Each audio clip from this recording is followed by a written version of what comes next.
Horrifying. A cold, razor-sharp female voice sliced through the luxurious Chicago ballroom sound system, right in front of 300 powerful guests. Seb, darling, I'm at O'Hare with Marco. Yes, Marco Rossi, the man who put that bullet through your spine 5 years ago. He can give me what you never can again. A whole man. A future without wheels. I'm tired of pretending. Oh, and Marco says hello. He says that shot should have hit your heart instead. Mocking laughter erupted from the cluster of Rossi's men in the back. Phones shot up like vultures. Camera flashes exploded in rapid fire, and in the eye of that storm of public humiliation sat Sebastian Moretti, the billionaire who once made all of Chicago tremble, now frozen in his custom wheelchair, face ashen, a single tear tracing a slow path down his sharp cheek. The entire room stopped breathing, except for one person. A bone-thin waitress in an oversized black uniform, shoes 2 sizes too big, scraping against the marble floor, quietly set her champagne tray down and walked straight toward him. Every eye in the room locked on her. She dropped to her knees in front of his wheelchair, voice trembling but clear. "Sir, would you give me the honor of this dance?" The ballroom went deathly silent. Can you even imagine it? One insane, desperate, breathtaking moment that became the spark of a love story destined to change both their lives forever. Now step into that story with me.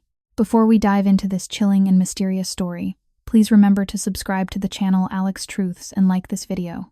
Every subscription, like, and share from you is a huge spiritual gift and an incredibly profound source of motivation for the channel's growth, so we can continue bringing wonderful videos every day to everyone.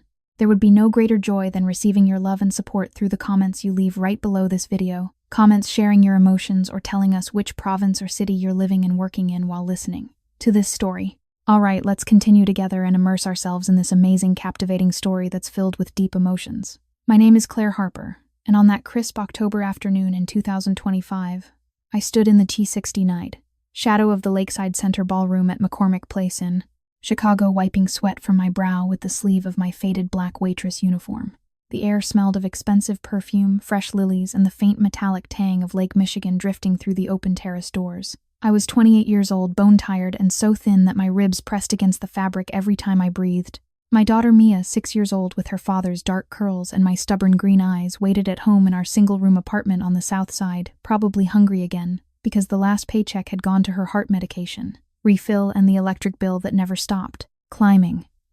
I had taken this catering gig because it paid $15 an hour, plus tips, and tips from rich people sometimes meant I could buy real groceries instead of ramen packets.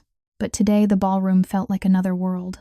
Crystal chandeliers hung like frozen rain above tables draped in ivory linen. 300 guests, senators in tailored suits, real estate developers with Rolex watches that cost more than my entire life, and quiet men with hard eyes who spoke in low voices filled the space. They were waiting for the wedding of Sebastian "Seb" Moretti, the man everyone whispered about. Fair-skinned, sharp-jawed, once the most feared name in Chicago's shadows, now a legitimate billionaire developer who built half the skyline but carried rumors like smoke.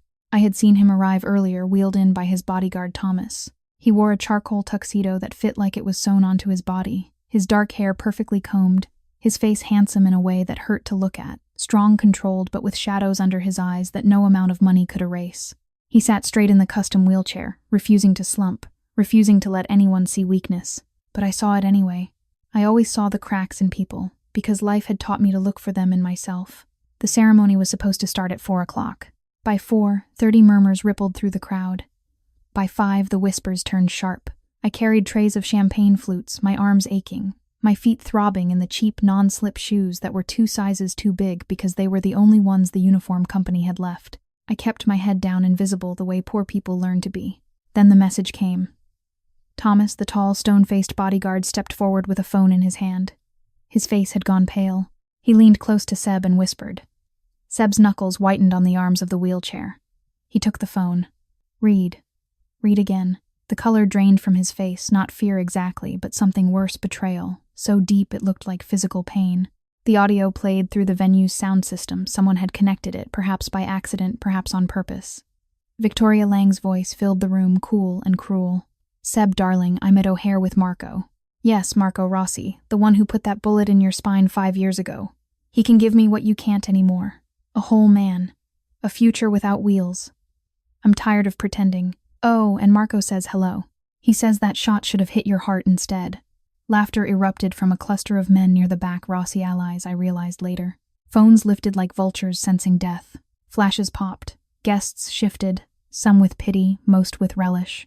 "Poor thing," one woman murmured loud enough for me to hear. After the shooting, who would tie herself to that for life? Seb went rigid. His chest rose and fell too fast. A single tear escaped, tracing down his cheek before he could stop it. He hadn't cried in public since he was a boy, I would learn later. But today the wall cracked. My heart twisted. I knew that look the moment the world decides you're broken and unworthy.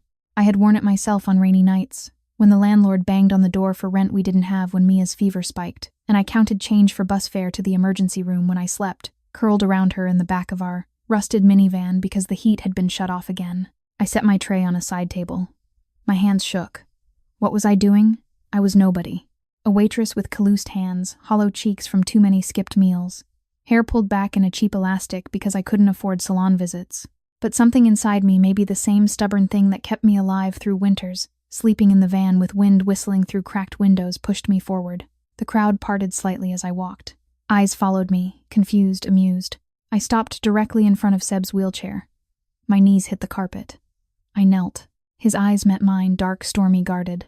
Up close, he smelled of expensive cologne and quiet despair. "Sir," I whispered, voice soft and trembling because I was terrified, "would you give me the honor of this dance?" He blinked. Shock rippled across his face. "I can't dance," he said roughly, voice low so only I could hear. "You know that." "Then we'll dance our way," I said, forcing a small, gentle smile even though my stomach churned with fear and dizziness. "Please." He stared at me as if I were a puzzle he couldn't solve. The room held its breath. Phones still recorded. Whispers hissed. Inside, Seb turmoil roared. Who is this woman? Why is she doing this? Pity, ambition, guilt clawed at him. Guilt for every life his past had touched, for every rival he'd crushed before the bullet stole his legs, for every night he woke, screaming from dreams of the shooting. Remorse burned hotter than ever. He had built towers of glass and steel, but he couldn't build back what he'd lost. And now this fragile stranger offered him something no money could buy: dignity. He nodded once, barely perceptible. I rose slowly, legs unsteady from exhaustion and nerves. I turned to the frozen band. "Please play something slow," I said, voice carrying just enough. Something like "My Way." The band leader glanced at Seb. Seb gave the smallest nod. The opening notes drifted out, smooth, familiar, quintessentially American. I stepped behind the wheelchair, hands gentle on the handles. I began to move us in slow circles across the polished floor, turning the chair with care, as if it were my partner instead of an obstacle. Sometimes I stepped beside him, skirt lifting lightly. Sometimes I leaned down so our eyes met at the same level. Once I extended my hand. He hesitated, violent conflict inside him, pride warring with longing, then took it.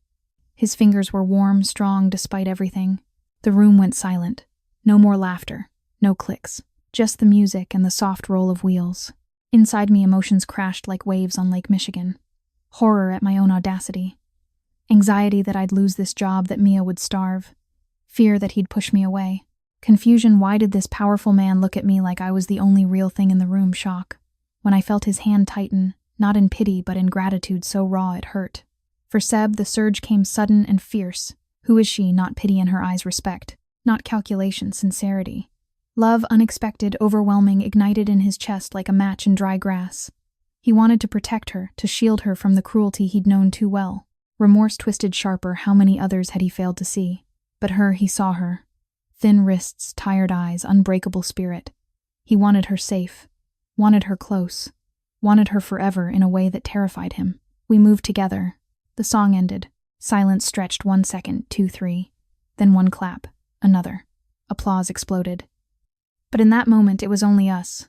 Two broken souls finding something whole. I didn't know then that this dance would change everything. That the man in the wheelchair would become my shield, my storm, my love. That the poverty that had crushed me, cold nights, empty cabinets, Mia's coughs in the dark, would collide with his wealth in ways that tore my heart open and rebuilt it stronger. I only knew as I looked into his eyes that something had shifted inside me too. A spark. A dangerous, beautiful hope. And hope for someone like me was the most terrifying thing of all. The applause started like distant thunder over Lake Michigan, slow, hesitant, then building until it rolled through the lakeside center ballroom like a wave no one could stop. 300 pairs of hands struck together, some with genuine admiration, others with the awkward relief of people who had just witnessed something they didn't know how to name. I stood frozen in front of Sebastian Moretti's wheelchair, my hand still in his, my heart slamming so hard against my ribs I thought it might crack them.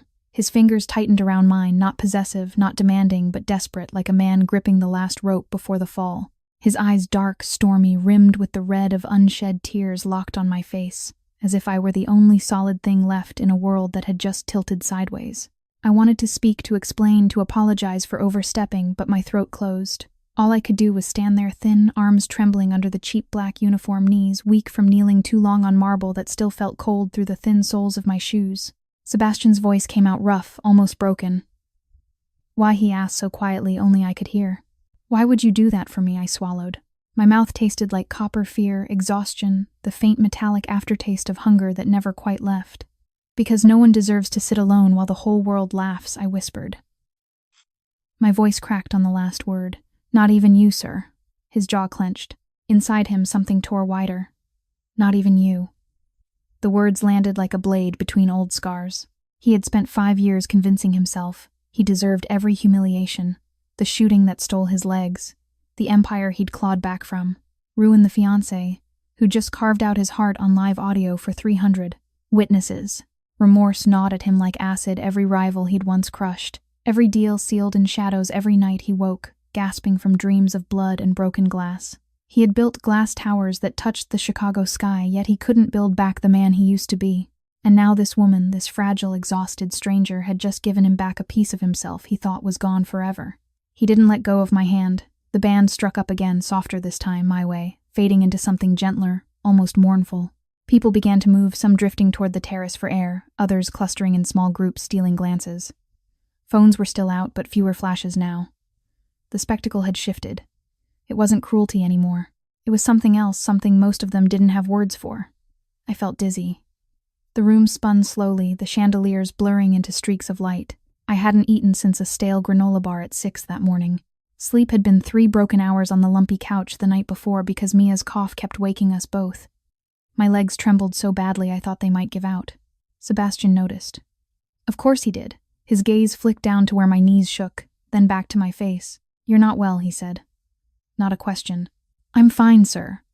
I lied automatically, the reflex of someone who'd spent years convincing landlords, doctors, and caseworkers that everything was under control. He didn't believe me. His free hand moved slow, deliberate, and settled on the arm of the wheelchair. Sit, he said quietly. Please. I hesitated. Sitting meant drawing more eyes. Sitting meant admitting weakness in front of 300 people who could buy and sell my entire existence without noticing the receipt. But my body betrayed me. The dizziness swelled, black spots dancing at the edges of my vision. I lowered myself onto the edge of a nearby velvet chair someone had dragged over. My skirt rode up slightly on thin thighs I hated exposing. I tugged it down, cheeks burning. Sebastian watched every movement, not with judgment, but with a fierce, almost painful attention. Inside him, love surged, sudden violent burning like gasoline on open flame. It terrified him. He had never believed in love at first sight. He'd seen too much transaction disguised as affection. Yet here it was, this woman malnourished, sleep-deprived, dressed in a uniform 2 sizes too large, who had just walked through a gauntlet of mockery to offer him dignity. Suspicion flared first. Is she after money? After status? But it died almost instantly, scorched away by the raw honesty in her green eyes. She wasn't performing. She was bleeding inside just like him. You don't have to stay, I murmured, staring at my hands folded in my lap. My nails were bitten to the quick. Cuticles cracked from too much dish soap and not enough lotion. I'm sure you have people to talk to. I don't want to talk to anyone else, he said, and the words came out harder than he intended, almost angry. Angry at himself for the way his pulse hammered, angry at the universe for letting someone like her suffer, while men like him collected penthouses and private jets. A shadow fell across us. Thomas, the bodyguard, stepped closer, face tight. Boss, we've got movement outside. Rossi's crew is circling the parking garage. They're bold tonight. Sebastian's expression darkened. Let them circle, he said coldly. They won't step inside. Not tonight. But Thomas's eyes flicked to me, brief assessing. She's exposed here. Sebastian's hand tightened on the wheelchair arm until the leather creaked. Exposed. The word sliced through him. This woman who had just danced with him when the entire city wanted to watch him bleed was now in the crosshairs because of one act of kindness. Guilt roared back louder than ever. You did this. Your name. Your past. Your enemies. He turned to me. Come with me, he said. Not a command, an urgent plea wrapped in velvet. I blinked. Sir, there are men outside who would hurt you just to hurt me. I won't let that happen. My heart stuttered. Horror rose sharp and cold. I had seen enough late-night news to know what Rossi's crew meant drive-bys, arson bodies found in alleys off the South Branch. And now I was tangled in it because I couldn't stand to watch a stranger be humiliated. I have to get home, I stammered. My daughter, I'll make sure you get home safely, he cut in. But not until I know you're out of their sightline. Before I could protest, he nodded to Thomas. The bodyguard moved quickly, speaking low into his earpiece.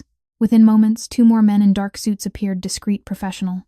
They formed a loose shield around us as Sebastian guided his wheelchair toward a side exit. I followed on numb legs. The corridor was quieter, cooler. Marble gave way to carpet. My shoes squeaked faintly, cheap rubber on expensive pile.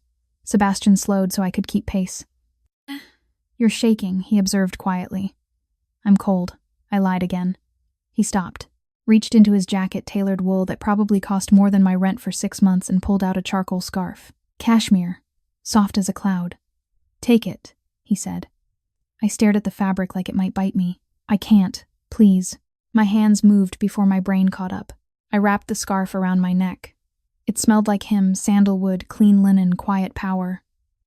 Warmth sank into my skin, instantly chasing away the chill that had lived in my bones since last winter. Inside me, confusion spun faster. Why was he doing this? Why did he care I was nobody?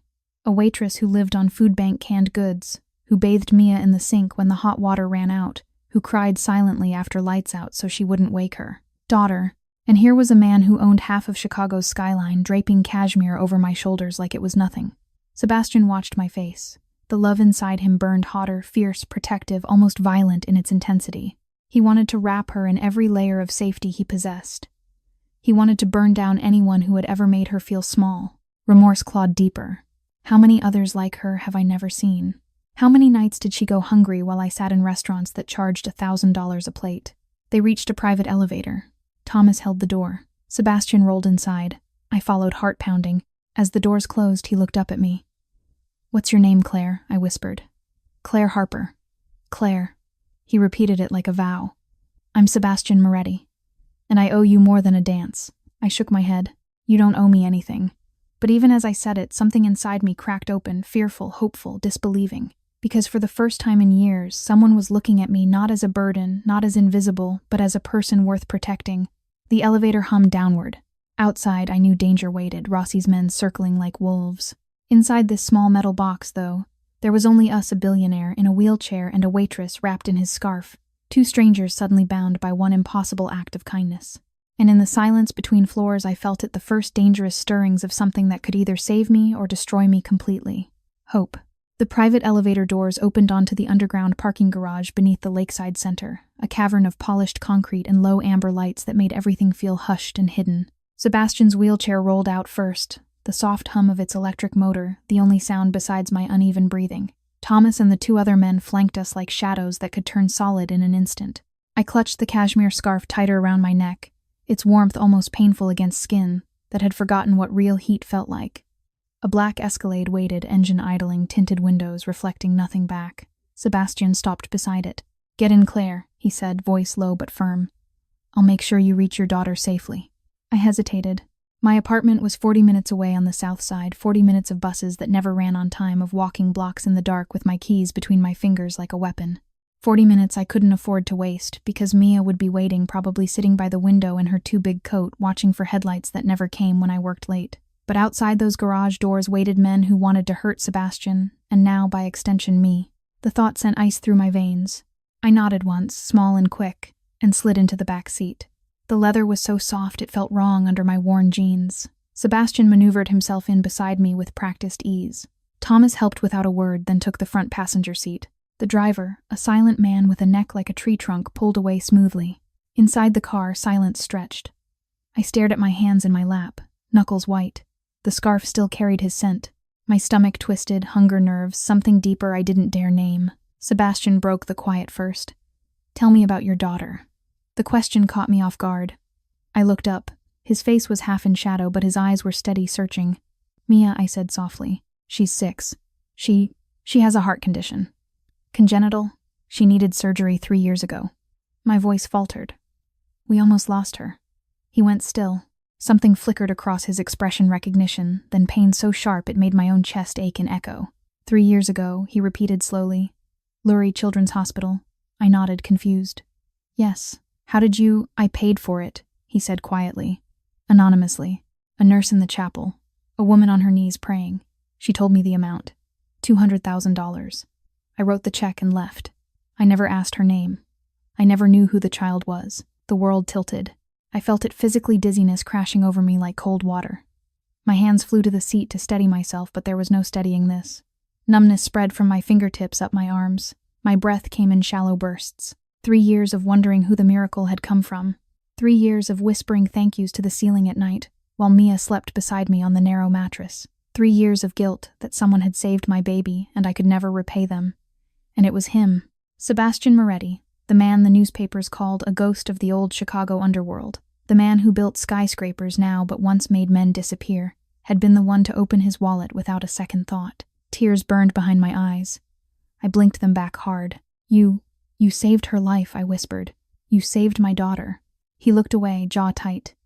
Inside him, remorse roared back like a storm breaking over the lake. I saved one child. How many others did I destroy before the bullet?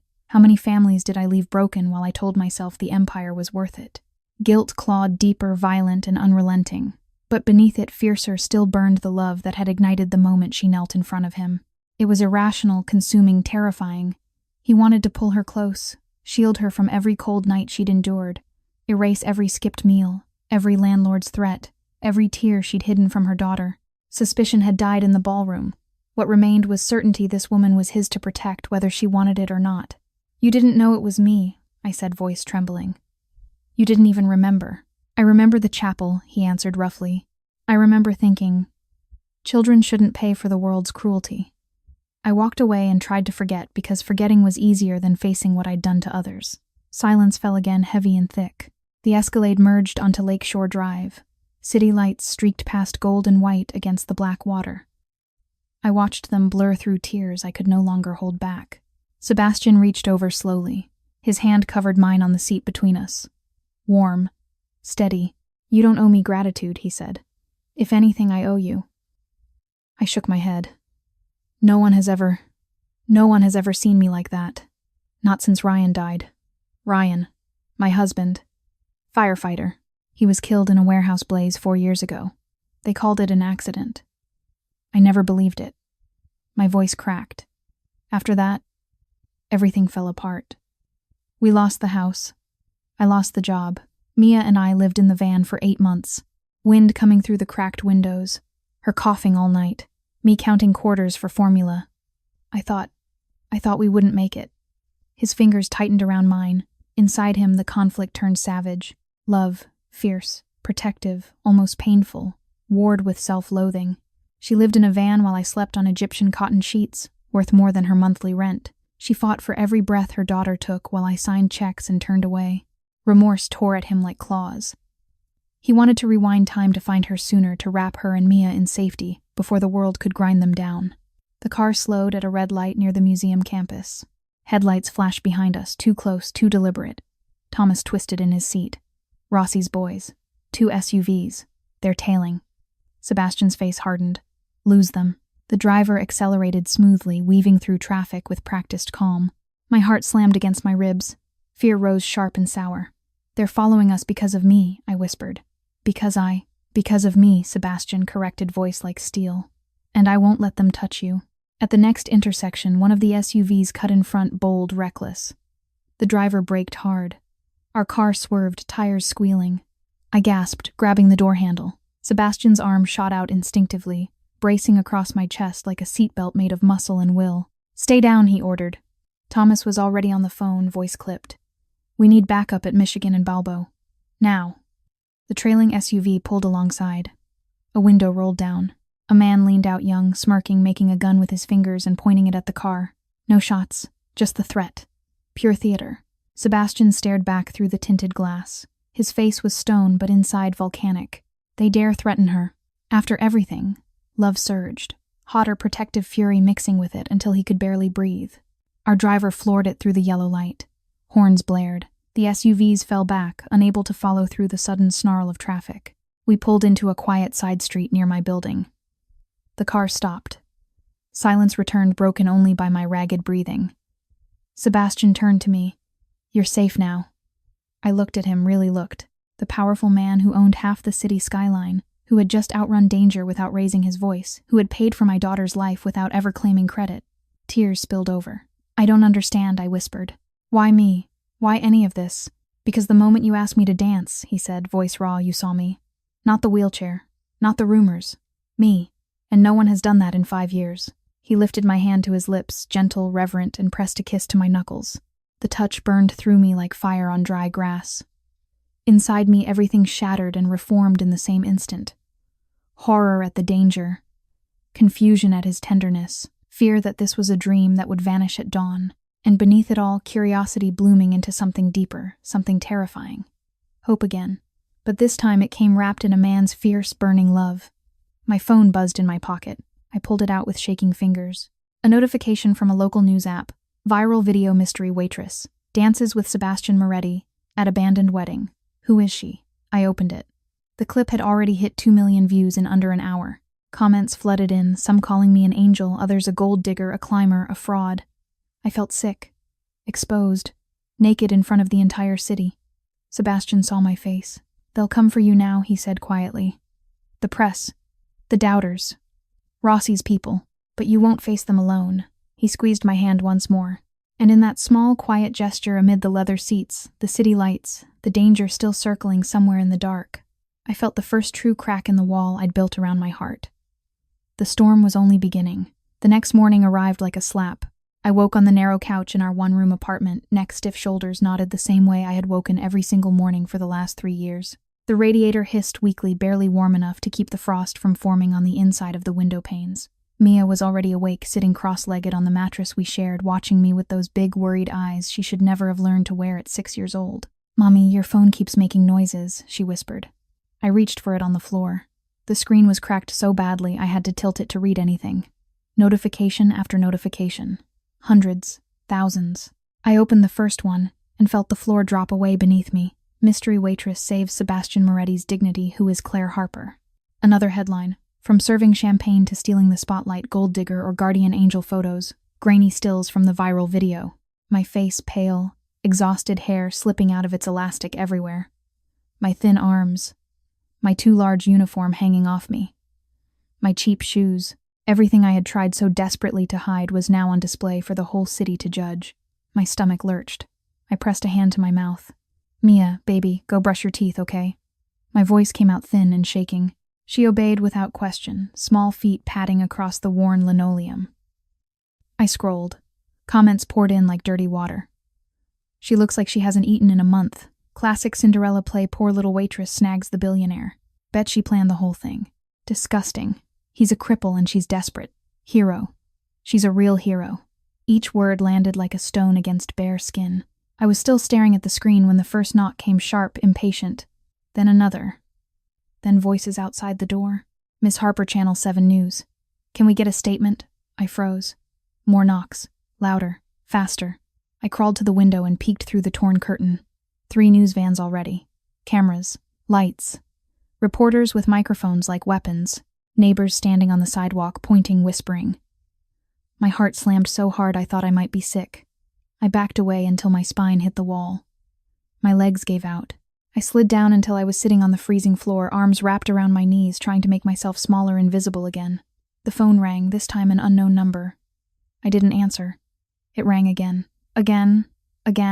Then a text came through from an unknown sender. "We know where your daughter goes to school. Nice little girl. Be smart." Terror, pure blinding, sliced through me. I couldn't breathe. My vision tunneled. I pressed my forehead to my knees and rocked, trying to force air into lungs that had forgotten how to work. That was when I heard the low, unmistakable sound of a powerful engine outside. Heavy tires on cracked asphalt. A door opening. Quiet, purposeful footsteps. Then a knock different from the reporters. Calm. Controlled. Authoritative. Claire Sebastian's voice came through the thin door. "It's me. Open the door, sweetheart. I'm here." I don't remember crossing the room. I don't remember unlocking the 3 deadbolts with shaking hands. I only remember opening the door and seeing him there. Wheelchair framed, in the dim hallway, light charcoal coat draped over his shoulders. Thomas standing guard 3 steps behind him like a sentinel. Sebastian's eyes swept over me, taking in the threadbare sweater, the hollows under my cheekbones, the cracked ceiling, the single bulb flickering overhead, and something in his face fractured. Inside him, violent remorse detonated. This is where she lives. This is what she comes home to every night after serving champagne to people who wouldn't look twice at her. While I sleep between 1,000 thread count sheets, she and her daughter huddle under one thin blanket in a room that smells of mildew and despair. The love that had ignited in the ballroom roared into something almost murderous in its intensity. He wanted to tear the building down with his bare hands. He wanted to wrap her in every layer of protection his empire could buy. He wanted to burn anyone who had ever made her feel this small. "Claire," he said, voice low and rough with feeling. "Let me in." I stepped aside on numb legs. He rolled inside. Thomas stayed in the hallway, blocking the door like a wall. Sebastian stopped in the center of the tiny space. His gaze moved slowly over the mattress on the floor, the hot plate with one working burner, the stack of unpaid bills held down by an empty peanut butter jar, the child's drawing of a red house taped to the wall. He looked at the photo on the shelf, Ryan in his firefighter turnout gear, smiling that big, trusting smile, and something in Sebastian's chest tore open wider than ever. He looked back at me. "How long?" he asked quietly. "How long have you lived like this?" I couldn't meet his eyes. Shame burned so hot I thought my skin would blister. "Since Ryan died," I whispered. 3 years. 4 months in the van before I got this place. The landlord keeps raising the rent. I work every shift they give me. I still can't. My voice broke. I still can't keep up. Sebastian closed his eyes for one long second. When he opened them again, they were wet. "I'm taking you and Mia somewhere safe," he said. It wasn't a question. Right now. I shook my head, panic rising. "I can't. I have work tonight. I need the money. If I don't show up, you're never going back to that job again," he said, and the words came out fierce, almost angry. "Do you understand? Never." I stared at him, dizzy all over again. "You can't just I can," he cut in. "And I will." He reached into his coat, pulled out a thick envelope, and set it on the wobbly table. "This is $10,000 in cash. Enough for 3 months' rent, groceries, Mia's medicine, anything you need. Consider it in advance." I stared at the envelope like it was a snake. "I can't take your money," I whispered. "You're not taking it," he said. "You're accepting help from the man whose life you saved last night. The same way I accepted your hand when I thought the whole world had turned its back." Tears spilled over. I couldn't stop them. Outside, the reporters were still shouting. A helicopter thrummed somewhere overhead. Sebastian looked toward the window, then back at me. "They won't stop," he said quietly. "Not until they've torn you apart. I won't let them." He rolled closer, close enough that I could see every line of pain and determination etched into his handsome face. "I'm going to protect you," he said. "Both of you. And I'm going to make sure no one ever makes you feel small again." Inside him, the war raged on love so fierce it hurt guilt, so deep it was suffocating remorse that wanted to rip him in two. She lived in hell while I pretended my money made me clean. She fought every day to keep her child alive while I signed checks and looked away. He reached out slowly. I didn't move away. His hand, warm, strong, cupped my cheek. His thumb brushed away a tear. "I see you, Claire," he whispered. "I see all of you. And I'm never going to look away." The world narrowed to that single point of contact. Outside the city screamed for blood. Inside this tiny freezing room, something sacred and terrifying was being born, and I knew deep in the part of me that had stopped hoping years ago that I would never be invisible again. Not to him. Sebastian's hand lingered on my cheek for one heartbeat longer than necessary, long enough for warmth to seep into my skin like medicine I hadn't known I needed. Then he withdrew it slowly, as though the act cost him something precious. His eyes never left mine. "Mia," he said gently. "Where is she?" "Next door," I whispered. "Rosa, the neighbor, she watches her when I work late. She's good with her." He nodded once. "Call her. Tell her you're coming home soon. With company." I fumbled for my phone. My fingers were so cold they barely worked. When Rosa answered, her voice crackled with worry. "Claire, the news vans, they're everywhere. Mia's scared." "I know," I said, throat tight. "I'm coming. Someone's bringing me. It's safe. I promise." I hung up and looked at Sebastian. "She's afraid. So am I," he admitted quietly. "For both of you." Thomas cleared his throat from the doorway. "Boss, we've got maybe 10 minutes before the press breaches the stairwell. We need to move." Sebastian's jaw tightened. "Get the car ready." and call ahead to the estate. Prepare the guest wing, 2 bedrooms, child-proof everything. Stock the kitchen. Fresh linens, medicine cabinet full. Thomas didn't blink. He stepped into the hall and spoke low into his earpiece. Sebastian turned back to me. Pack what you need for tonight. We'll send someone for the rest tomorrow. I stared at him. I can't just leave. This is our home. Is it? His gaze swept the room. Again, slow, deliberate. The peeling paint. The single window that never closed all the way. The mattress sagging in the middle from too many nights of 2 bodies trying to stay warm. This place is killing you slowly, Claire. I won't watch it happen. The words landed like stones in still water. Ripples of shock spread through me. I felt dizzy again, numbness creeping up my legs, pain blooming behind my eyes. Part of me wanted to scream that I had fought for this tiny corner of safety, that I had scrubbed floors and smiled through hunger to keep it. Another part, the exhausted, broken part, wanted to collapse into the safety he offered and never get up. I moved like someone in a dream. I pulled the small duffel from under the bed, packed Mia's favorite stuffed bear, her heart medication in its little orange bottle, 2 changes of clothes, each faded, patched, but clean. My own things took less than a minute: underwear, socks, the one nice sweater I wore to interviews I never got called back for. When I zipped the bag, my hands were trembling so badly I could barely manage the pull. Sebastian watched every movement. Inside him, the storm raged fiercer than ever. She packs her entire life in a child's school bag, while I have walk-in closets larger than this apartment. Remorse clawed at his throat, vicious, unrelenting. He thought of the years he had spent building walls of money and power to keep the guilt at bay. Now those walls were crumbling, and all he could see was her thin, weary, unbreakable, and the child who carried his anonymous mercy in her beating heart. He rolled closer. Claire, he said softly. Look at me. I did. Tears blurred him into a watercolor of charcoal and concern. I want to tell you something, he continued. Something I've been working on for 2 years, since the shooting that took my legs. I waited, breath held. After the hospital, after I realized I'd never walk again, I started seeing the world differently. All the people society discards: veterans, missing limbs, first responders, broken by the jobs that saved others, families crushed by medical debt. People like you. People like Mia. His voice roughened. I started something called the Second Rise Foundation. Accessible housing, rehabilitation centers, job training, places where people aren't pitied, they're seen, valued, given dignity again. He paused, swallowed hard. I want you to run it. The words didn't register at first. I blinked. What I want you to be the chief executive officer of Second Rise. A laugh, small, broken, disbelieving, escaped me. Sebastian, I'm a waitress. I didn't finish community college. I clean tables and carry trays. I don't know how to— You know how to survive, he interrupted fiercely. You know what it feels like to be invisible. To be treated like you're less than human because your body failed you, or your luck did, or the world simply decided you weren't worth saving. The people who will come to Second Rise don't need another suit with an MBA. They need someone who understands the weight of despair and still chooses to get up every day. My knees buckled. I sank onto the edge of the mattress. Inside me, everything screamed at once. Hope bright, terrifying. Terror that this was a cruel joke. Shame that I wasn't worthy. Curiosity, what would it feel like to stand tall instead of shrinking? Fear that if I accepted, I would lose the only thing I still controlled, my pride battered as it was. Sebastian watched my face. Love burned hotter, passionate, protective, almost violent. He wanted to gather her up, carry her away from every cold night, every empty cupboard, every whispered insult. Suspicion flickered one last time. Is she hesitating because she doesn't want this?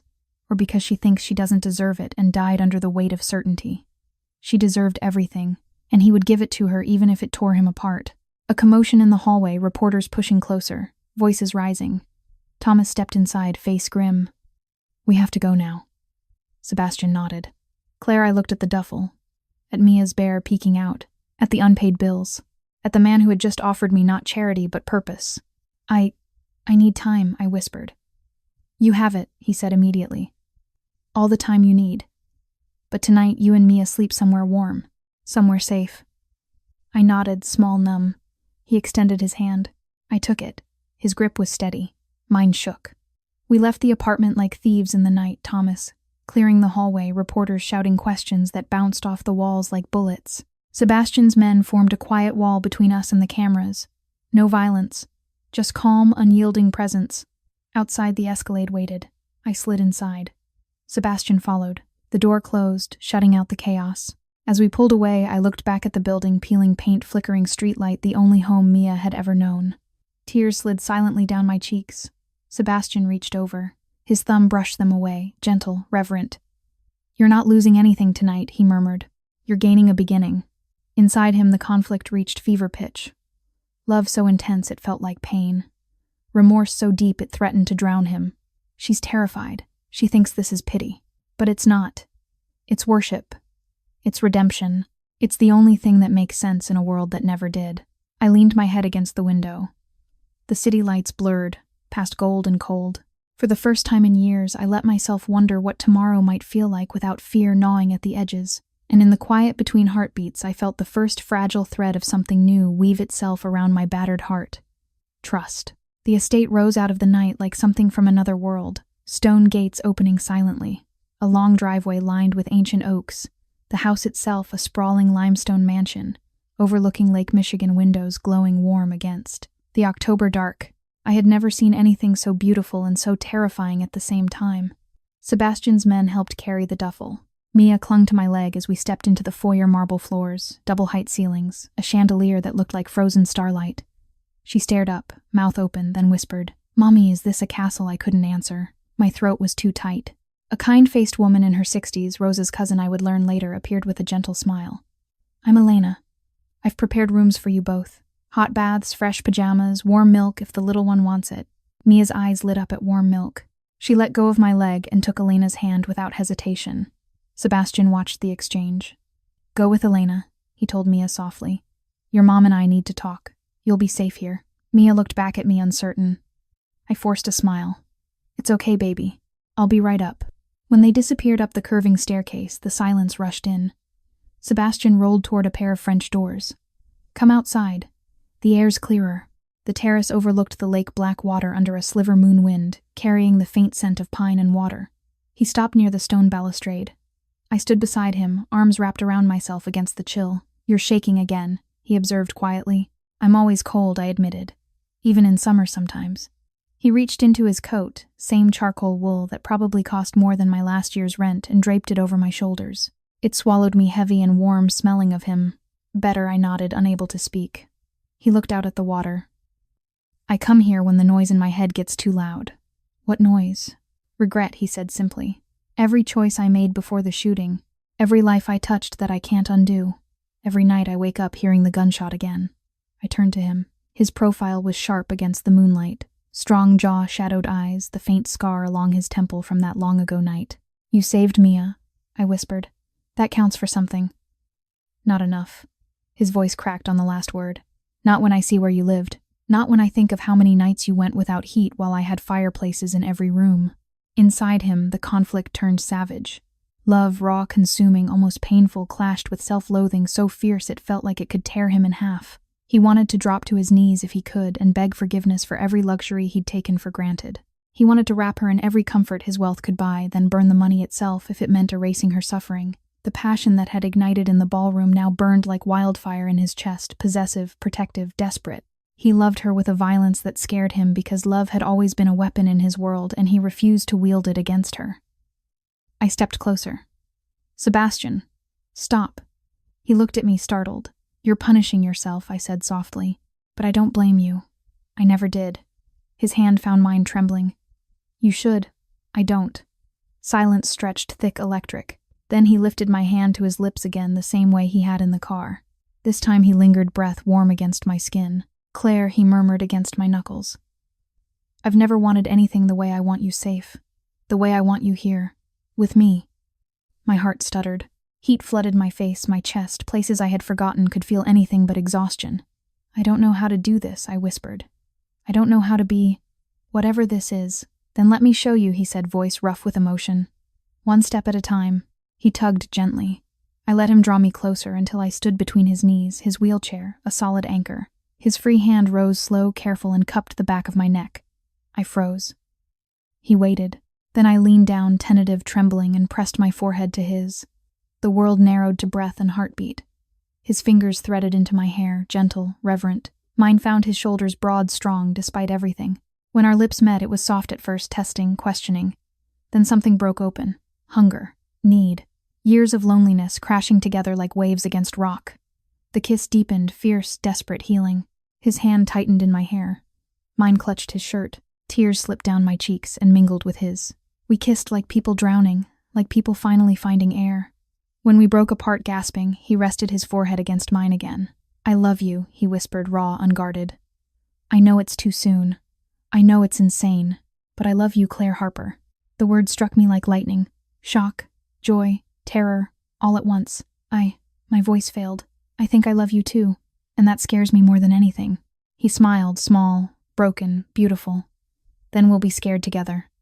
Inside me, emotions tore like storm winds. Love bright, burning, impossible. Fear that this would vanish, that I would wake up back in the cold apartment with nothing but bills and hunger. Confusion. How could someone like him want someone like me? Gratitude so deep it hurt. We stayed like that, foreheads touching, breathing each other in until the wind grew sharper. He pulled back slightly. "Come inside. You're freezing." We moved to the library walls of books, a massive fireplace already roaring. He maneuvered close to the hearth. I sank onto the rug in front of it, knees drawn up. He watched me, eyes soft, fierce. "Tell me more," he said quietly. "About Ryan. About the fire." I hesitated. Then the words came slow at first, then faster, like a dam breaking. Ryan was good, brave. He ran into burning buildings when everyone else ran out. That night, the warehouse on the west side, they said it was faulty wiring. But the way the fire spread, it wasn't right. I always wondered if someone said it. If someone wanted him gone because he was asking questions about things he shouldn't. Sebastian went still. "Questions about what Marco Rossi," I whispered. "His crew was moving things through those warehouses. Ryan saw something. He told me he was going to report it. Then the fire. Then nothing." Sebastian's face darkened, storm clouds gathering. Inside him, rage flared alongside the love, cold, controlled, deadly. Rossi. Again. The man who took his legs, now haunted the woman he loved. Remorse twisted sharper. If I had ended him years ago, she never would have suffered this. But he said nothing of revenge. Only I'll find out the truth. For you. For Ryan. I looked at him. Really looked. The powerful man who could crush cities with a phone call, offering justice like a gift. Tears came again. "Why are you doing all this?" "Because you danced with me when the world laughed," he said simply. "Because you saw me. Because I see you now, and I'll spend the rest of my life making sure you never feel invisible again." Outside, tires crunched on gravel too fast, too close. Thomas appeared at the doorway. "Rossi's men. 3 cars at the gate. They're not asking for entry, they're testing." Sebastian's expression turned to stone. "Let them test." He looked at me. "Stay here." "No." I stood on unsteady legs. "If this is because of me, it's because of me," he corrected. "And I end it tonight." He rolled toward the foyer. I followed, heart pounding. Through the tall windows, I saw headlights sweep the driveway. 3 black SUVs. Men stepped out, dark coats, hard faces. Sebastian stopped at the threshold. Thomas flanked him. One of the men, a tall figure with a scar across his cheek, called out, "Moretti, you got something that belongs to us now." Sebastian's voice carried calm, lethal. "She belongs to no one, least of all Rossi." The scarred man laughed. "Tell that to the boss. He wants a word." Sebastian didn't flinch. "Tell Marco if he wants a word, he comes himself. Not his dogs." Tension crackled like electricity. The scarred man stepped forward one bold step. Sebastian's voice dropped. "One more, and you don't walk away." Silence. Then the scarred man raised his hands, mock surrender, and backed toward the SUV. "This ain't over." The cars peeled away, engines roaring into the night. Sebastian exhaled, long, slow. I stepped beside him. My hand found his shoulder. He covered it with his own. "They'll keep coming," he said quietly. "Then we'll keep standing," I answered. He turned his wheelchair to face me fully. In the glow of the foyer lights, he looked at me like I was the only thing that mattered in the universe. And in that moment, amid danger, amid fear, amid impossible love, something unbreakable took root between us. We were no longer separate. We were us. The days that followed blurred into a fever dream of warmth and wonder that felt stolen, fragile, like something that could shatter if I breathed too hard. The estate wrapped Mia and me in a cocoon I had never known existed. Soft beds that swallowed us, whole meals that appeared without asking, rooms with sunlight pouring through windows that actually sealed against the wind. Mia laughed more in those first 48 hours than she had in months. She ran barefoot across Persian rugs, chased Elena's cat through sunlit hallways, asked Sebastian endless questions about the boats on the lake visible from her bedroom window. I watched her bloom and felt my heart crack wider with every smile. Gratitude warred with terror. Gratitude that she was safe, terror that this safety was temporary, that any moment the world would remember we didn't belong here and rip it away. Sebastian was everywhere and nowhere, always near enough that I felt his presence like gravity, yet giving me space to breathe. He worked from the library most days, phone calls in low tones, papers spread across a desk larger than my old apartment. But every evening he found me on the terrace in the kitchen stealing bites of whatever Elena baked beside Mia's bed as she drifted off. Our moments together grew quieter, deeper. A brush of fingers when passing coffee, a shared look across the dinner table that lasted too long, a kiss stolen in the shadowed hallway after Mia fell asleep, slow searching, full of everything we hadn't yet said. One night after Mia was tucked in with her bear, and a new nightlight shaped like stars, Sebastian found me on the library rug, again staring into the dying fire. He rolled close. "You're thinking too much. I can't stop," I admitted. My voice was small. Every time I close my eyes, I see the apartment, the cold, the bills, the way Mia used to shiver even under both our coats. And then I open them and I'm here, and it feels like a lie. He reached for my hand. "It's not a lie. It's what you deserve." I shook my head. Tears came without warning, hot, silent. "I don't know how to deserve this." He pulled me gently until I was kneeling beside his chair, close enough to rest my forehead against his thigh. His fingers carded through my hair, slow, soothing. "You already do," he whispered. "Every day you got up when you wanted to stay down. Every night you held Mia when you were falling apart. That's more than most people manage in a lifetime." Inside him, the storm never quieted. Love burned hotter each day, fierce, possessive, aching. He replayed every detail of her life he now knew. Nights in the van with wind whistling through cracks. Days skipping meals so Mia could eat the hollows in her cheeks that still hadn't filled out. Remorse gnawed like acid. I could have found her sooner. I could have seen her sooner. Guilt twisted into something darker, rage at a world that let her suffer while he amassed towers and fortunes. He wanted to rewrite every second of her pain. He wanted to spend the rest of his life making it right. The kiss that followed was different, hungrier, more desperate. My hands clutched his shirt. His cupped my face like I was glass. When we broke apart, both breathing hard, he rested his forehead against mine. "I love you," he said again, rough, reverent. "More than I know how to handle." "I love you too," I whispered back for the first time out loud. The words felt too big, too bright, too dangerous. We stayed like that until the fire burned low. Then the storm broke. It started with a phone call at dawn. Sebastian took it in the library. I heard only fragments, Thomas's voice tight, urgent.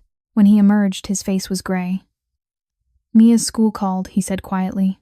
"She was in a fight." My blood turned to ice.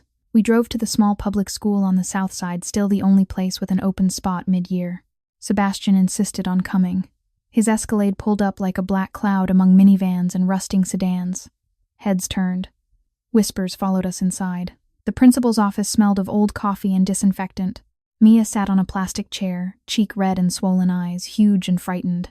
A boy 2 years older sat opposite, nose crusted with dried blood, parents glaring beside him. The principal cleared his throat. Mia struck Tommy during recess. Punched him. Scratched his face. I dropped to my knees beside her. "Baby, what happened?" She wouldn't look at me. Tears leaked silently. "Mia," I whispered, lifting her chin. "Tell Mommy." Her voice cracked. He said, "You're a liar. That you sleep with rich men for money. That Daddy died because he was ashamed of you." The room spun. I felt it physically, dizziness crashing over me, numbness spreading from my chest, outward pain lancing through my ribs like broken glass. Horror rose so fast I couldn't breathe. My baby, my 6-year-old baby, had heard those words, had carried them alone until she couldn't anymore. Sebastian's hand settled on my shoulder, steady burning. The principal shifted uncomfortably. "Violence is unacceptable. Given the publicity surrounding Miss Harper, we have to consider the school's reputation." I rose slowly, spine straight, chin lifted. "Your school's reputation," I repeated softly. "You let an older child bully my daughter with filth. No 6-year-old should hear, and you're worried about reputation." The principal looked away. Sebastian's voice cut through, low, lethal. "She's withdrawing Mia today. And you'll be hearing from my attorneys regarding the hostile environment you've allowed." We left without another word. In the hallway, Mia clung to my leg. I picked her up too thin, too light, and held her tight. Sebastian followed close behind. Outside, the reporters were waiting more now, cameras flashing like lightning. "Miss Harper, is it true you're living with Sebastian Moretti? Is the relationship romantic?" Comments on the bullying incident. Sebastian's men formed a wall. We pushed through. In the car, Mia fell asleep against my chest, exhausted from tears. I stared out the window, numb. Sebastian reached over. His hand covered mine. They won't stop, he said quietly. Rossi's leaking stories. Victoria's on every morning show playing victim. The lawsuit papers arrived this morning, $60 million. Emotional distress. Defamation. They've subpoenaed you as a witness.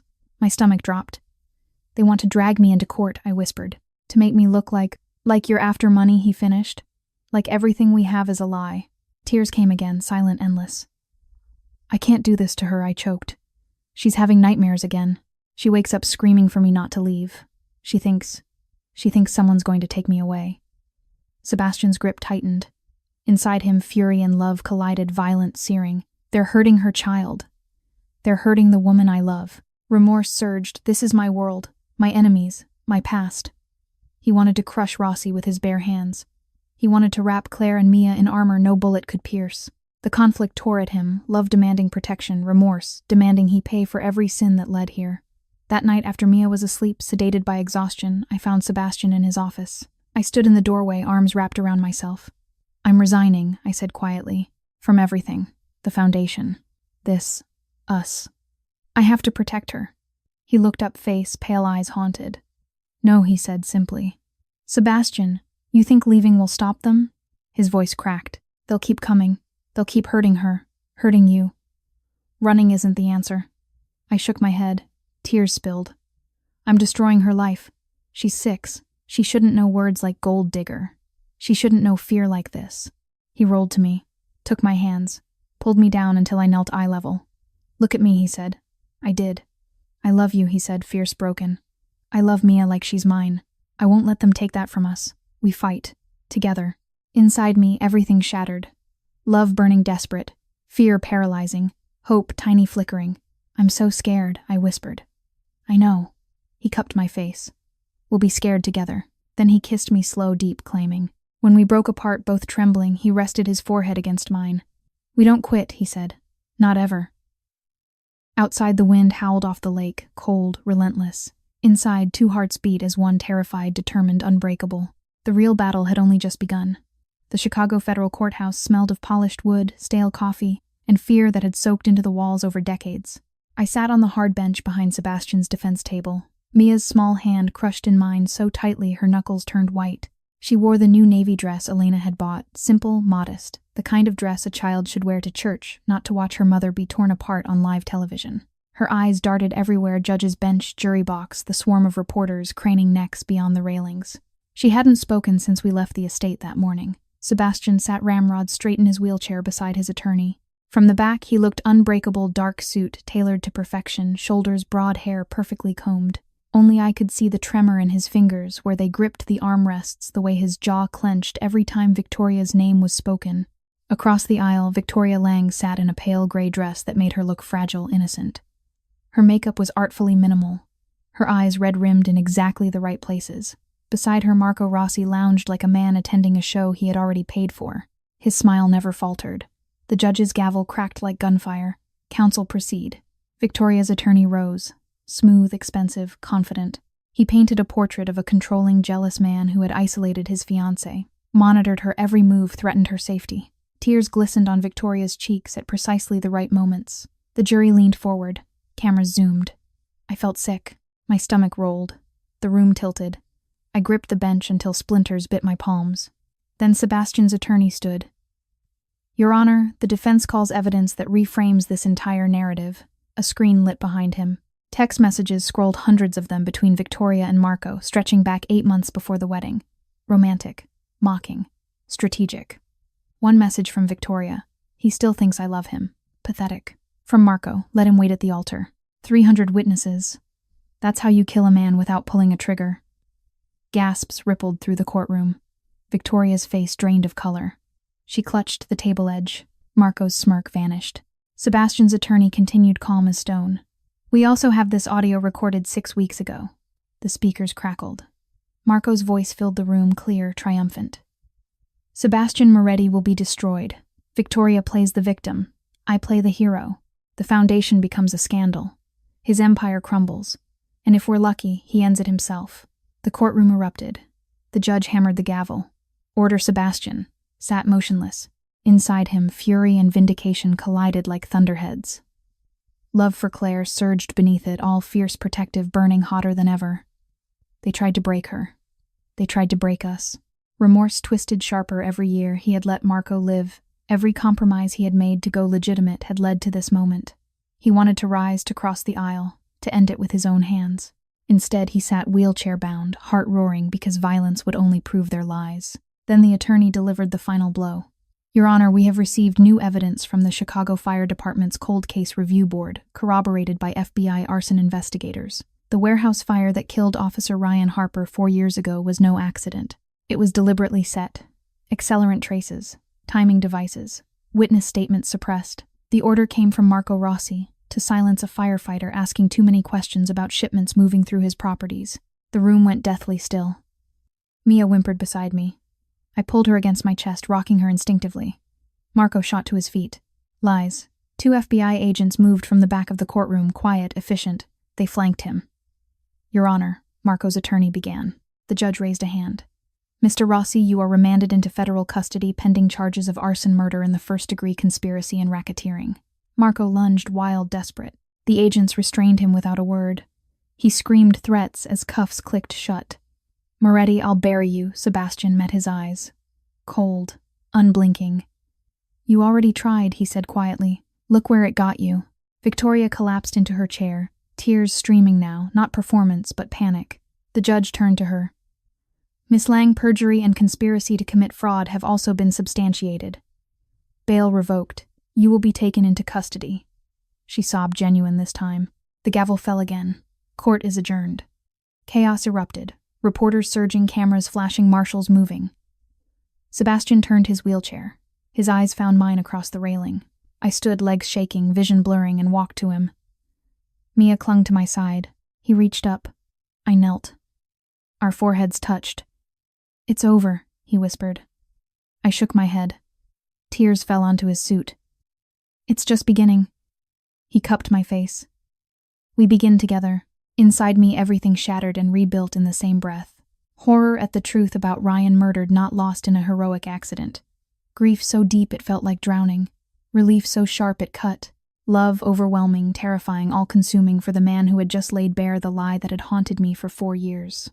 I kissed him right there in the middle of the chaos, soft, desperate, grateful. When we parted, Mia tugged my sleeve. Mommy. Is Daddy's bad man gone? I looked at Sebastian. He smiled, small, real beautiful. Yes, baby, he said gently. He's gone. Outside the courthouse, hundreds waited, reporters, supporters, protesters. Sebastian's men cleared a path. We walked out hand in hand, Mia between us. Cameras flashed. Sebastian paused at the top of the steps. He looked straight into the lenses. Today justice won, he said, voice steady, carrying. Not because of money, not because of power, because truth always finds its way. He looked down at me, at Mia, and because one woman had the courage to dance when no one else would. The crowd erupted, some cheers, some silence, some tears. We walked down the steps together. Inside, Sebastian love burned brighter than ever, fierce, protective, eternal. She's mine, they're mine. Remorse lingered quiet, now a scar instead of an open wound. He would spend the rest of his life making sure no one ever hurt them again. Inside me, hope, real unshakable, took root for the first time. We weren't safe yet, but we were free. The months after the trial passed like seasons turning too fast. October gave way to November's sharp bite, then December's quiet snowfalls blanketing Chicago in white silence. The Second Rise Foundation broke ground on its first expansion site, a 12-story building near the Navy, pier glass and steel rising where abandoned warehouses once stood. Sebastian's name was on the permits, but the vision, the heart, was mine now. I walked the construction site every week, in borrowed boots, and a coat too big for me, clipboard in hand, speaking to architects, therapists, job trainers. They listened, really listened. For the first time in my life, people looked at me and saw more than a waitress with hollow cheeks and tired eyes. Mia thrived. She started at a small private school near the estate, one with heated floors, art rooms, counselors who knew how to talk to children who had seen too much too soon. She came home every day with stories of new friends, paintings of red houses with yellow windows, and questions about when Uncle Sebastian would teach her chess again. She called him that now, Uncle Sebastian, and every time she did, something inside me cracked open, wider, letting in light I hadn't known existed. Sebastian and we burned. Our nights were quiet at first, sitting on the terrace wrapped in blankets, watching the lake freeze at the edges, hands clasped without words. Then the kisses grew longer, hungrier. His touch, careful, reverent, learned every scar and hollow on my body. Mine learned the strength still coiled in his shoulders, the way his breath hitched when I whispered his name against his throat. We made love slowly at first, tentative, almost afraid we would break each other, then with a desperation that felt like survival. In the dark of his bedroom, with snow tapping the windows, we claimed each other like people who had almost lost everything. No rush, no performance, just raw need and deeper trust. One night in early January, snow falling thick and silent outside, he pulled me close after my head on his chest, his heartbeat steady under my ear. "I want to marry you," he said quietly. My breath caught. I lifted my head. "Sebastian." "Not yet," he continued, fingers tracing my spine. "Not until you're ready. But I need you to know it's coming. I need you to know I'm not letting go." Tears pricked my eyes. "I'm scared I'll ruin this, that I'll wake up and it'll all be gone." He cupped my face. "You won't. Because I'm not going anywhere. And neither are you." Inside him, love raged like a furnace, passionate, consuming, almost violent in its intensity. Every time he looked at her, still too thin, still carrying shadows under her eyes, he felt remorse like a blade twisting. She lived on nothing while I had everything. She fought alone while I hid behind walls of money. Guilt never left him completely. It simply changed shape, becoming fuel. He would give her the world, every comfort, every security, every dream she had buried under years of survival. And he would spend every day proving he was worthy of the woman who had knelt in front of him when the city laughed. The proposal came on Valentine's Day. Simple, private, perfect. He took me to the rooftop of the half-finished second-rise building. Snow had stopped. The sky was clear, stars sharp above the city lights. A small table waited, candles, white roses, 2 chairs. Frank Sinatra played softly from a speaker, "The Way You Look Tonight." He rolled to the center of the roof. I followed, heart pounding. "Claire," he said, voice thick. "A year ago you asked me to dance when no one else would. You gave me back my dignity when I thought I'd lost it forever. You gave me back my heart when I didn't know I still had one." He reached into his pocket. A small velvet box. Inside, a simple diamond, solitaire, elegant, not flashy. The kind of ring that said forever without shouting. "I can't kneel the way other men do," he said, eyes shining. "But if I could, I'd be on my knees right now. Marry me. Let me spend every day showing you what love looks like when it's real." Tears spilled before I could answer. "Yes," I whispered.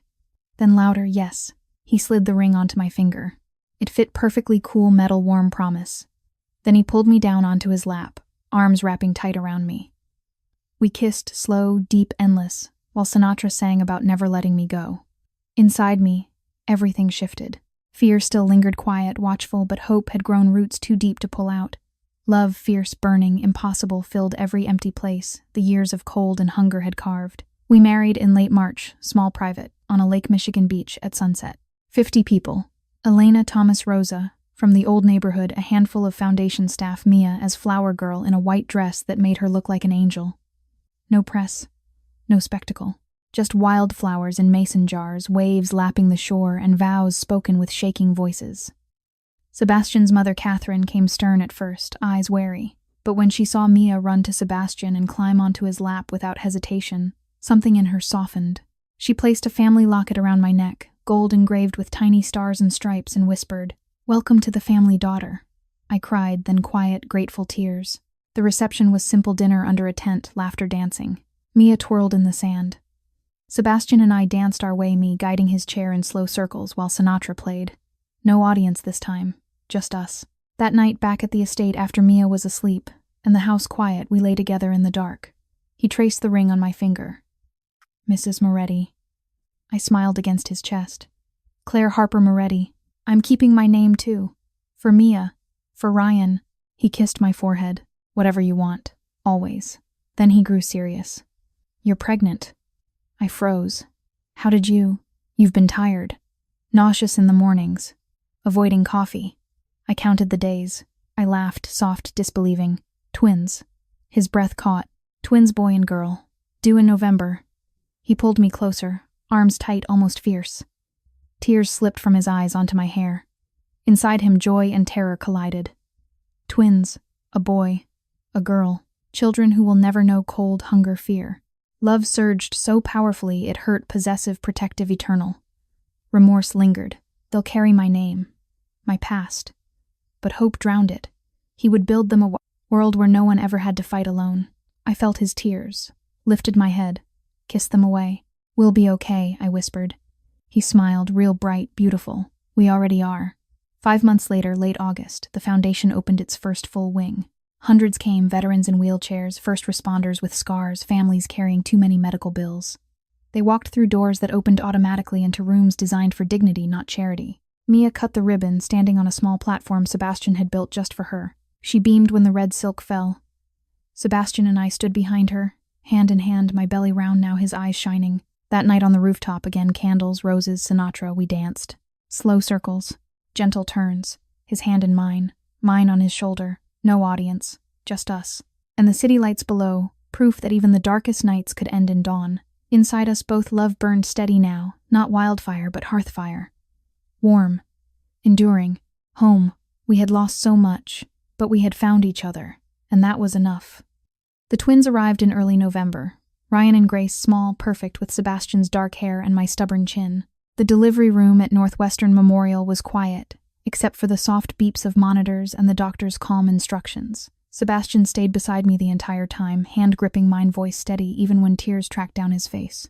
When the nurse placed them on my chest, warm and wet and alive, I felt something inside me finally settle like a breath I had been holding for years. We brought them home to the estate 3 days later. The nursery had been ready for months, 2 cribs side by side under a skylight, walls painted the soft gray of Lake Michigan at dawn, mobiles of tiny stars turning slowly above them. Mia stood on tiptoe to peer in, eyes wide with awe. "They're so little," she whispered, "like baby birds." Sebastian lifted her so she could see better. "They're strong though," he said, "just like their big sister." That first week was a blur of midnight feedings, soft cries, and the kind of exhaustion that felt holy instead of crushing. Elena moved into a guest suite to help. Thomas stationed extra men at the gates without being asked. The world outside seemed far away until it wasn't. It started with a single email on a Tuesday morning. Sebastian opened it in the library while I nursed Grace on the window seat. His face changed slowly at first, then all at once. The color drained. His hand trembled on the mouse. "Claire," he said, voice so low I barely heard it. "Come here." I laid Grace in her bassinet and crossed the room. The screen showed bank records, Second Rise Foundation accounts, transfers. Small at first, then larger, all routed through shell companies. All signed with digital approvals that carried Sebastian's name. But the timestamps didn't match his travel logs. The IP addresses traced to servers in Eastern Europe, and the final transfer, $2 million, had been approved 3 days after the twins were born. Sebastian stared at the numbers like they were poison. "Thomas," he said into the intercom. One word, sharp. Thomas appeared within seconds, face already tight with worry. Sebastian turned the screen toward him. "Explain this." Thomas looked. Really looked. Then the color left his face too. "Boss." "I didn't. Don't lie to me." Sebastian cut in quiet, deadly. "Not now." Thomas's shoulders slumped. He looked suddenly older, 50-something years of loyalty cracking open like dry earth. "It started small," he said. 5 years ago. After the shooting. You were different, softer, talking about foundations, dignity. I thought you were going weak. Rossi offered money to keep tabs. Just information at first, then more. I told myself it was insurance. That if you fell, I'd have something to fall back on for my family. Sebastian's breath came out ragged. "You sold me out. You sold her out." Thomas looked at me, eyes wet.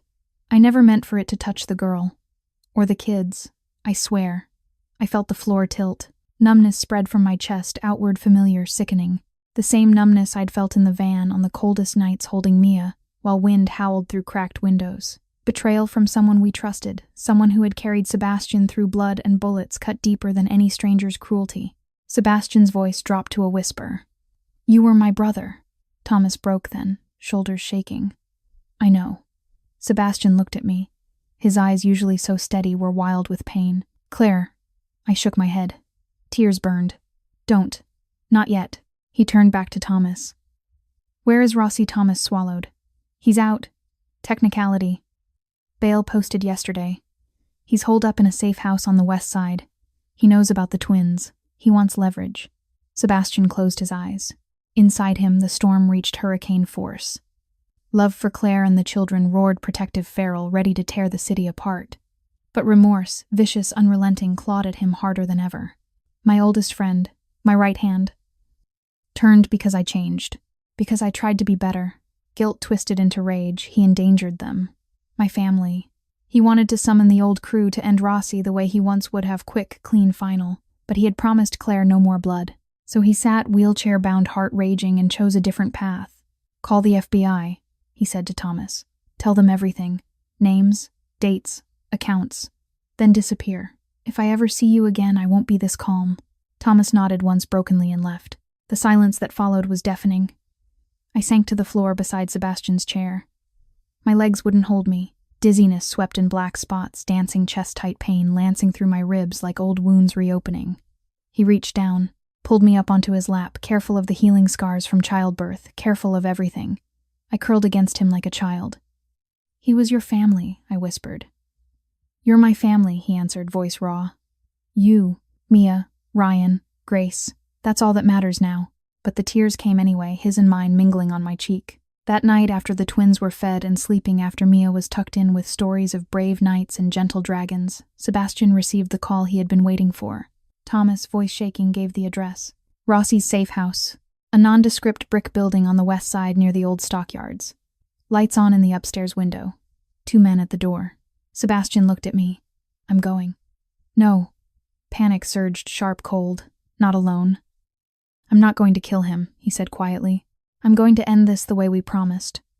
With truth. With law. But I need to see his face when it happens. I stared at him, heart hammering. Fear clawed at me. If something happens to you, it won't. He cupped my face. I swear it. He left with 4 men, quiet, professional, armed only with phones and evidence drives.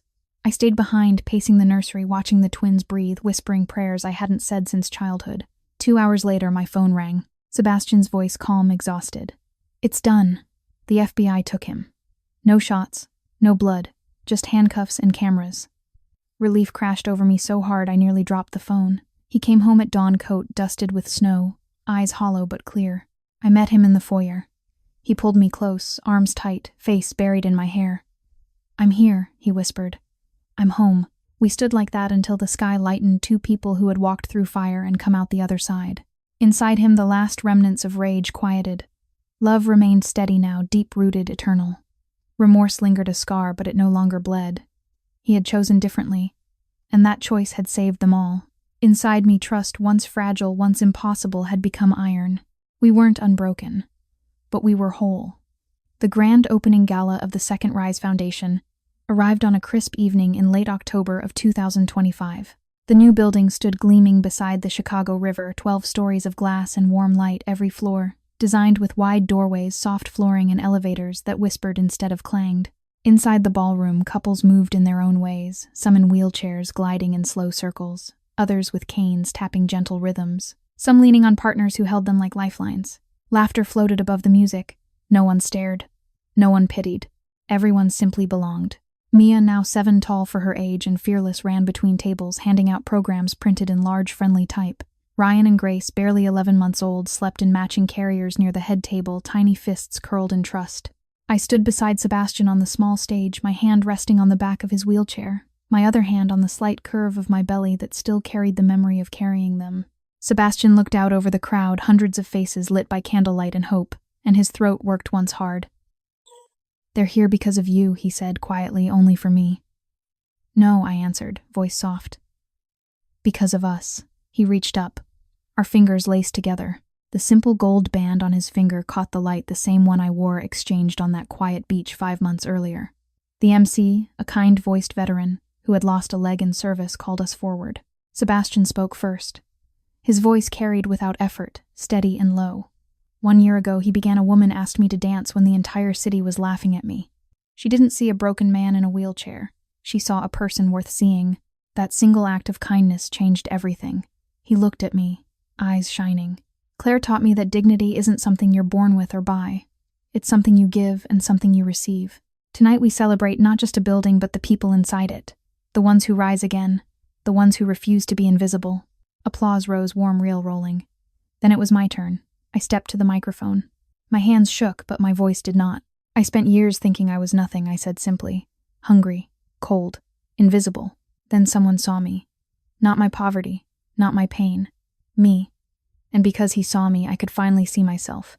I looked at Sebastian, at Mia, at the twins sleeping peacefully. Love doesn't care about bank accounts or skin color or whether your legs work. Love sees the heart. And once it sees, it never looks away. More applause, louder this time. Then the music started soft, familiar. The way you look tonight. Sebastian smiled, small, private only for me. May I have this dance? I laughed through sudden tears. Always. I guided his chair into the center of the floor. We moved together, slow circles, gentle turns, my hand in his eyes never leaving mine. Around us, others joined couples dancing in wheelchairs, with crutches, with walkers, with nothing but each other. The room became a living heartbeat. Halfway through the song, the lights dimmed slightly. A murmur rippled through the crowd. Outside the tall windows, a lone figure stood on the river walk, thin coat, head bowed, watching. Victoria. She looked smaller than I remembered, shoulders hunched, face pale in the glow of streetlights. No makeup, no cameras. Just a woman who had thrown everything away and now stood on the outside looking in. She watched us dance, Sebastian, smiling the way he once never did, me laughing softly against his shoulder, Mia twirling nearby with a little boy from the foundation. She watched for a long minute. Then she turned and walked away into the dark. No one followed her. No one needed to. The song ended. Applause rose again, gentle, grateful. Sebastian pulled me close, whispered against my ear, "Thank you for saving me." I kissed his temple. We saved each other. Later, after the last guest left, after Elena took the twins and Mia to bed, I stood with Sebastian on the rooftop terrace. The city glittered below us, lights stretching toward the horizon like promises kept. He took my hand. "I almost lost you," he said quietly. "More times than I can count. Because of my past. Because of my pride. Because I thought I had to carry everything alone." I squeezed his fingers. "You don't anymore." Inside him, the last shadows of remorse quieted, not gone but transformed. Love had burned them into something softer, gratitude. Purpose. He looked at the woman beside him, still slender from years of hunger, still carrying faint lines of exhaustion around her eyes, and felt only awe. She had walked through hell and come out offering her hand. He would spend every day honoring that gift. Inside me, peace had finally taken root. The cold nights in the van, the empty cupboards, the fear that never quite left, these were memories now, not chains. Love had rewritten them. Wealth hadn't saved me. Compassion had. And compassion wore no color, carried no price tag. We stood in silence a long time, wind off the lake, cool but gentle. Then he spoke again, voice thick. "I used to think knowledge was power," he said. "But real knowledge is understanding someone else's pain. Real lesson is learning to ease it. Real education is choosing kindness when cruelty is easier. Knowledge teaches us what is possible. Lesson shows us what is right. Education opens the heart.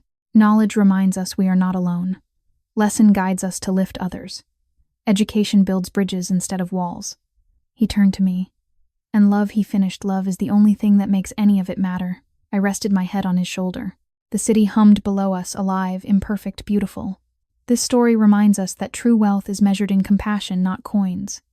That love sees no color, no class, no limitation, only the heart. That one act of courage can ripple outward and heal more than we ever imagined.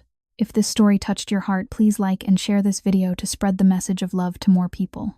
Don't forget to subscribe to the YouTube channel Alex Truths and turn on notifications so you don't miss any of our engaging videos every day. How did this story make you feel? Does it connect to something real in your own life? Please share your thoughts in the comments below. We truly want to hear the emotions from the deepest part of your hearts. Wishing everyone watching good health, a joyful life, and days filled with peace. Goodbye and see you again in the next video. Disclaimer: all stories on this channel are fictional and created solely for entertainment purposes. Any resemblance to real people, events, or places is purely coincidental.